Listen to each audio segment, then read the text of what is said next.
ഇന്നൊരു വറുത്തരച്ച ചിക്കൻ കറിയാണ് ഉണ്ടാക്കുന്നത്. അടുപ്പിലാണ്, മണ്ണിൻ്റെ ഉരുളിയിലാണ് ഉണ്ടാക്കുന്നത്. അപ്പം നല്ല ടേസ്റ്റ് ആയിരിക്കും കൂട്ടാൻ. അപ്പം നമുക്ക് ഉണ്ടാക്കിയാലോ. പിന്നെ ആദ്യം നാളികേരം ചിരകി നല്ല ചുവക്ക വറുക്കുക. അത്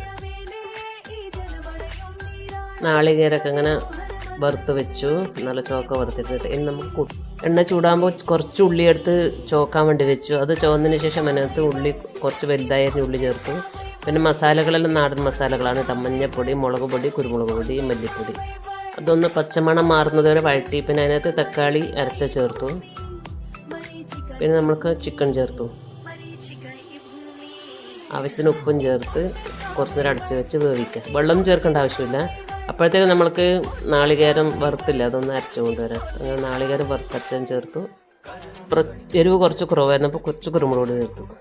കറിവേപ്പില ഇല്ലാതെ എന്ത് ചിക്കൻ കൂട്ടാം, അപ്പം നിറയെ കറിവേപ്പില ചേർത്തു. അങ്ങനെ ഞങ്ങളുടെ ചിക്കൻ കറി റെഡി.